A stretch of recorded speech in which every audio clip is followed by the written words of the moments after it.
বিশ্বকাপ ফাইনালে স্পেনের কাছে হারার পরও আর্জেন্টিনাকে ঘিরে বিতর্ক থামছে না। টুর্নামেন্ট জুড়ে নানা ষড়যন্ত্র তত্ত্ব, সমালোচনা এবং সামাজিক মাধ্যমে ছড়িয়ে পড়া অভিযোগের জবাব এবার দিয়েছেন আর্জেন্টাইন মিডফিল্ডার রদ্রিগো ডি পল। ডিপলের দাবি, বিশ্বকাপ জুড়ে ইচ্ছাকৃতভাবে আর্জেন্টিনাকে ঘিরে ভিত্তিহীন ষড়যন্ত্রের গল্প ছড়ানো হয়েছে। তার মতে অনেক নিরপেক্ষ সমর্থকও চেয়েছিলেন আর্জেন্টিনা যেন ফাইনালে হেরে যায়। ডিপল বলেন, আজ আমি দেখলাম কত মানুষ আমাদের হার দেখতে চেয়েছিল।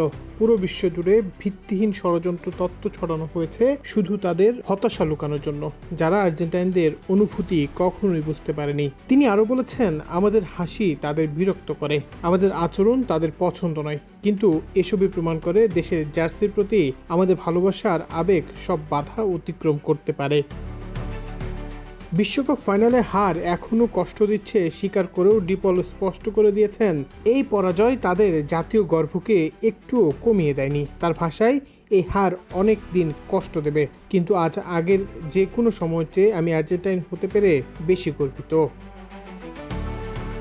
ডিপলের এই মন্তব্য ইতিমধ্যেই সামাজিক মাধ্যমে ব্যাপক আলোচনা জন্ম দিয়েছে। কেউ তার বক্তব্যের সঙ্গে একমত, আবার কেউ মনে করছেন বিশ্বকাপ পরবর্তী বিতর্কে এটি নতুন মাত্রা যোগ করবে। এখন দেখার বিষয়, এই মন্তব্যের জবাবে স্পেন কিংবা অন্য ফুটবল মহল থেকে কী প্রতিক্রিয়া আসে।